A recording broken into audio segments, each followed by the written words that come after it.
Halo, assalamualaikum warahmatullahi wabarakatuh. Selamat datang kembali di channel NTTV, channel yang sepi tapi pemirsanya orang-orang yang luar biasa.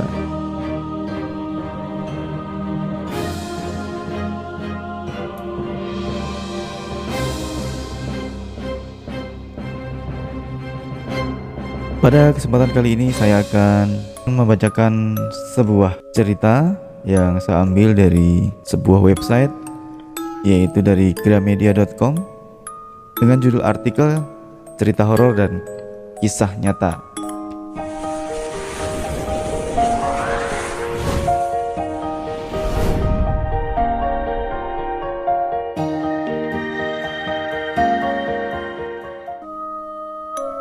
Intinya di artikel ini adalah berisi tentang cerita-cerita horor yang beredar di masyarakat Indonesia, bahkan mungkin juga adalah sebuah kisah nyata. Salah satunya nanti adalah tentang sebuah cerita yang saat ini filmnya sedang viral, yaitu KKN di Desa Penari. Baik pemirsa, simak terus videonya sampai selesai. Selamat menyaksikan.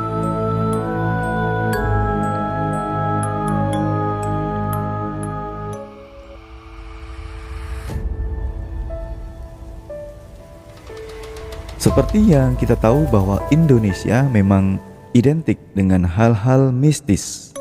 Banyak cerita horor Indonesia yang beredar di masyarakat dan menjadi perbincangan hingga ke generasi selanjutnya.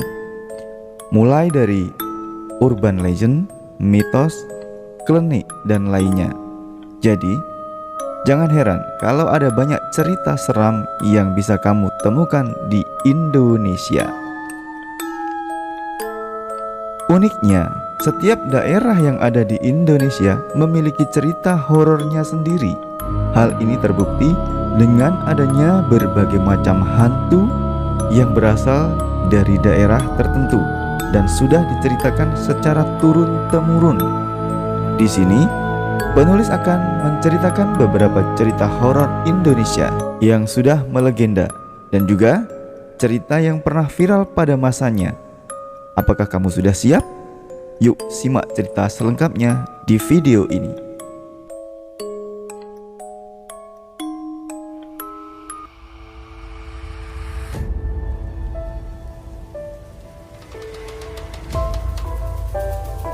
Satu, Si Manis Jembatan Ancol. Cerita horor Indonesia yang pertama adalah Si Manis Jembatan Ancol.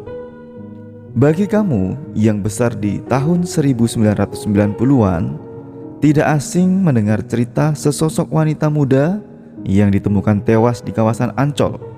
Legenda masyarakat Jakarta itu bahkan beberapa kali diangkat menjadi film beberapa waktu lalu dan dibuatkan beberapa serial yang tayang di televisi.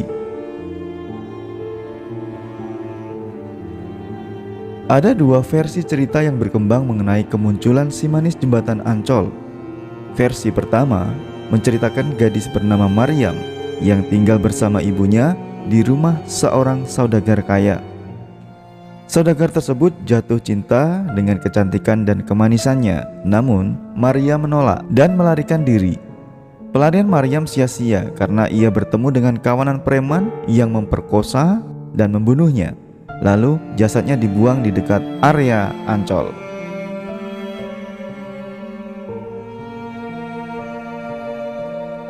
Versi kedua menceritakan seorang gadis bernama Ariyah yang tidak jauh berbeda nasibnya dengan Maryam, yang akan dinikahi oleh seorang juragan kaya bernama Oe Tambahsia. Arya melarikan diri, namun ia berhasil ditangkap oleh para preman tangan kanan Oe Tambahsia. Meski sempat melakukan perlawanan, namun ia tidak sanggup melawan karena tenaganya tidak sebanding. Akhirnya Arya tewas di tangan para preman tersebut dan jasadnya dibuang di dekat persawahan dekat dengan Ancol.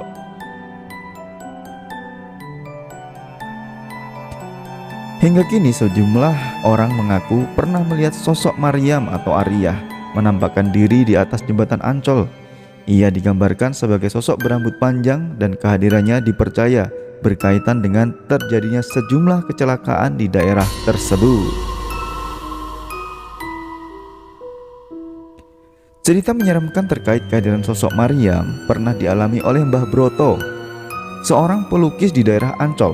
Ia mengaku didatangi sosok Maryam yang minta dilukis, namun belum selesai ia melukis, sosok tersebut hilang. Mbah Broto sempat mengejar dan menemukannya, tetapi yang ia lihat justru tubuh wanita itu seperti terbang melayang dari kejauhan.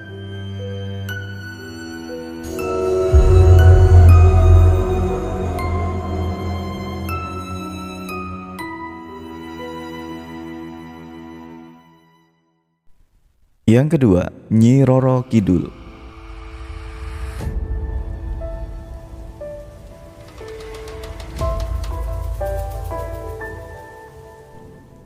Nyi Roro Kidul menjadi cerita horor Indonesia yang melegenda bagi masyarakat Jawa khususnya yang tinggal di daerah pesisir pantai selatan. Banyak versi yang menyebutkan asal-usulnya. Salah satunya menyebutkan bahwa ia merupakan putri Prabu Siliwangi dari kerajaan Pajajaran bernama Putri Kandita. Kehadiran Putri Kandita tidak disukai oleh Selir dan saudara-saudaranya, hingga ia dikutuk oleh seorang penyihir dengan penyakit kusta. Prabu Siliwangi dihasut oleh Selir dan anak-anaknya untuk mengusirnya dari kerajaan. Mendengar hal tersebut, Putri Kandita melarikan diri dari kerajaan dan mendapatkan bisikan goib untuk menceburkan dirinya ke Laut Jawa bagian selatan. Setelah itu, Putri Kandita sembuh dari kutukan tersebut dan memutuskan untuk tinggal di Laut Selatan bersama pasukannya hingga kini.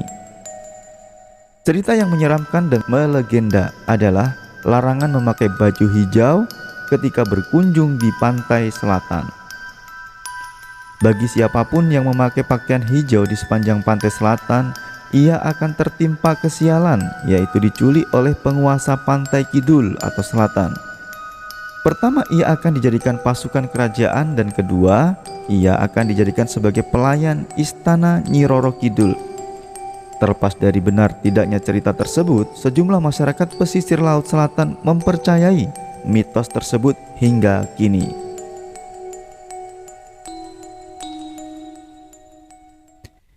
Tiga, Pasar Hantu di Gunung Lawu.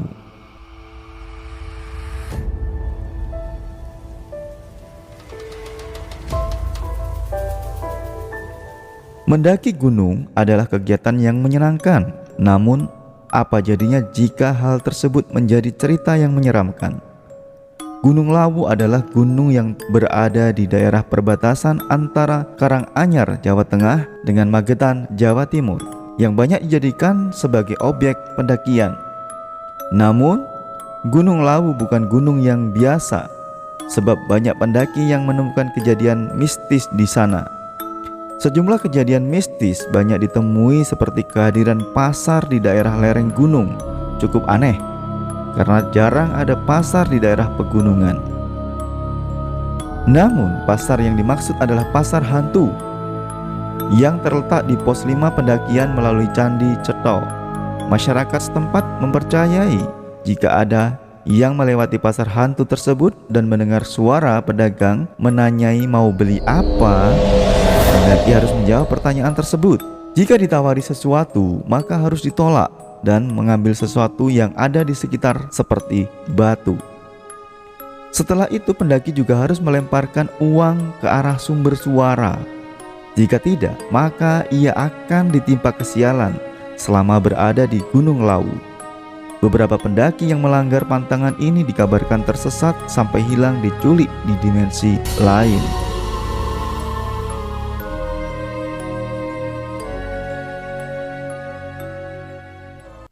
Yang keempat, Kuyang.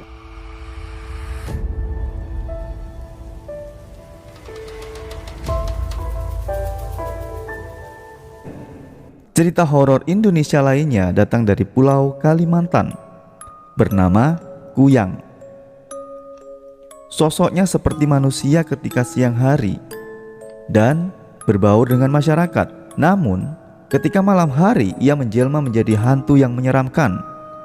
Ia mampu melepaskan kepala dari tubuhnya. Tidak hanya itu, kepala tersebut bisa terbang bersama dengan anggota organ dalam seperti jantung, hati, dan usus. Ketika terbang, muncul cahaya berwarna merah menyerupai api yang mengikutinya dari belakang. Ia memiliki 2 taring di sebelah kanan dan kiri mulutnya. Kuyang dipercaya sebagai hantu yang suka meminum darah dari seorang ibu yang hamil atau baru melahirkan, serta darah dari bayi yang baru lahir. Agar korbannya tidak curiga, Kuyang biasanya mampu merubah dirinya menjadi seekor kucing atau menjadi burung.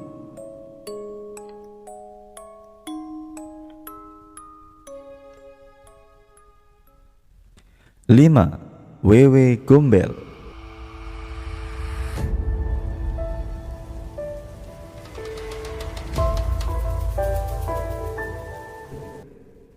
Wewe Gombel adalah cerita hantu Indonesia tertua yang masih ada sampai saat ini. Hantu ini oleh masyarakat dipercaya sebagai wanita yang bunuh diri setelah sebelumnya membunuh suaminya. Wanita itu tidak bisa memberikan keturunan sehingga suaminya selingkuh dengan wanita lain yang membuatnya tidak berpikir panjang untuk membunuhnya. Ia dipercaya berasal dari daerah Gombel, Semarang, yang dulunya dijadikan sebagai tempat pembunuhan pada masa penjajahan.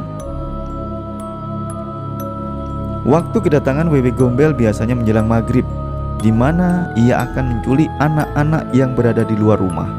Anak-anak tersebut akan dibawa ke alam lain karena dianggap tidak mempunyai rumah. Dari mitos tersebut, orang tua suka melarang anaknya untuk tidak bepergian keluar rumah ketika waktu maghrib karena bisa diculik oleh Wewe Gombel. Namun di balik itu, mitos tersebut tersimpan pesan kepada orang tua agar selalu mengawasi dan memperhatikan anak-anaknya untuk tidak bepergian di tempat yang berbahaya.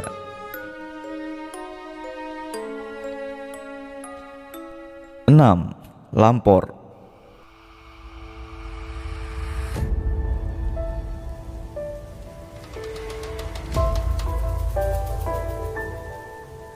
Cerita mistik menjelang maghrib juga beredar luas di kalangan masyarakat Kabupaten Temanggung, Jawa Tengah. Beberapa waktu lalu, pengguna TikTok ramai membicarakan urban legend bernama Lampor.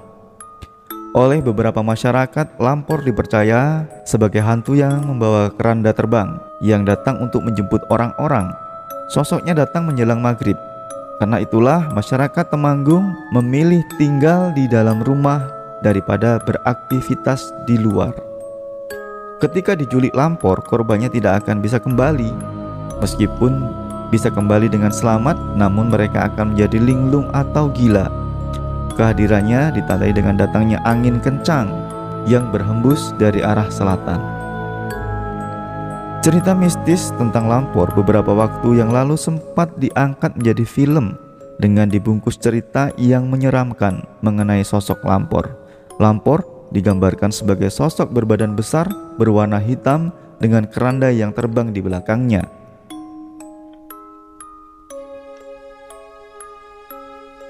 7. KKN di Desa Penari.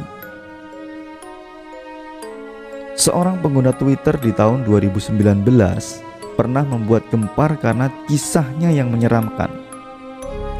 Ia menceritakan kisah nyata yang dialami oleh sejumlah mahasiswa yang sedang melakukan kuliah kerja nyata atau KKN.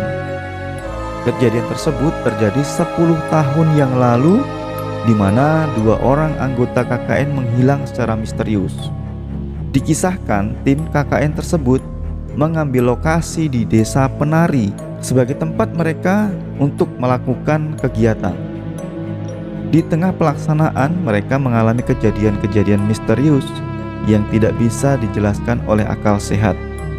Cerita tersebut dipercaya berasal dari daerah Jawa Timur, tepatnya di Kabupaten Bondowoso, yang memang terkenal dengan beberapa cerita-cerita yang menyeramkan sampai sekarang.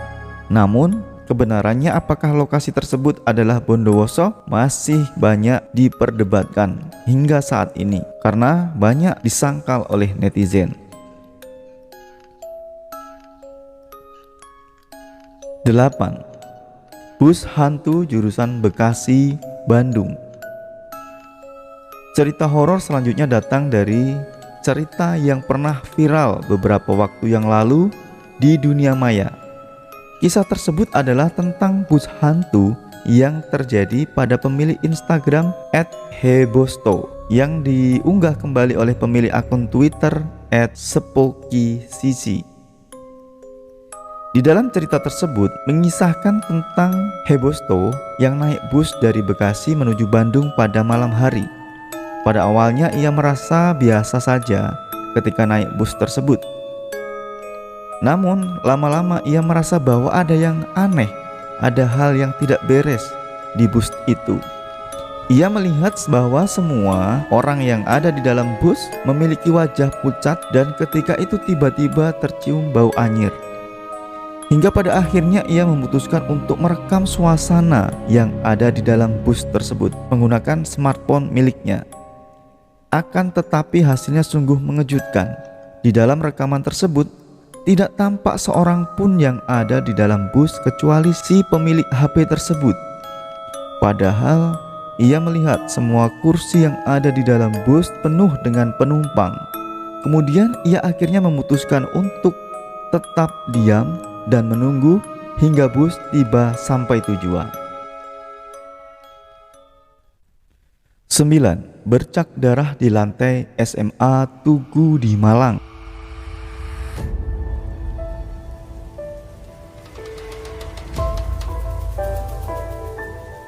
Kota Malang memiliki banyak sekali cerita horor dan mistis. Salah satu yang cukup populer adalah cerita yang berasal dari SMA Tugu, di mana kisahnya sudah melegenda dan diketahui oleh banyak masyarakat Indonesia. Untuk kamu yang belum tahu cerita horor yang ada di SMA Tugu, ini adalah bercak darah yang ada di lantai aulanya. Padahal bercak darah tersebut sudah sering dibersihkan, namun tetap saja muncul terus-menerus. Bahkan saat lantainya diganti, bercak darah tersebut muncul kembali. Oleh karena itu, agar tidak terjadi sebuah masalah lagi, lantai aula diganti dengan ubin kayu yang memiliki warna yang gelap. Katanya, bercak darah yang munculnya di lantai aula merupakan darah dari korban pembantaian yang terjadi pada zaman kolonial beratus tahun yang lalu. 10. Mbak Yayu, si urban legend kampus UGM.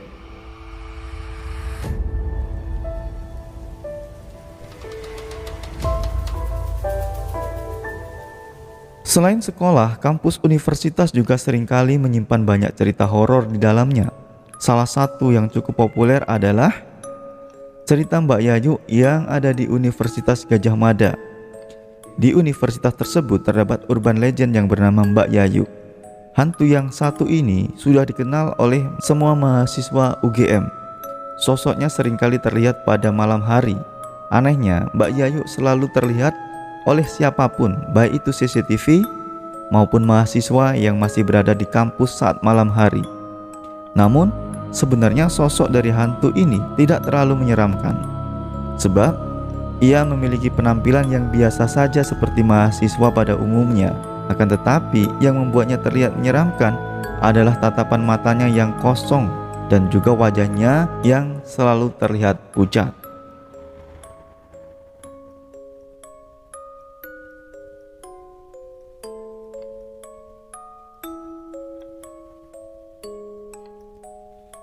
Demikian pemirsa dimanapun berada, untuk 10 cerita horor yang beredar di masyarakat Indonesia. Saya harap cerita ini bisa memberikan manfaat untuk kita semua. Ada pesan-pesan moral dari sebuah cerita yang beredar di masyarakat Indonesia, meskipun itu cerita horor.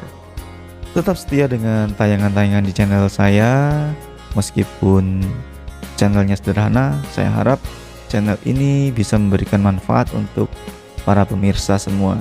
Sekian, wassalamualaikum.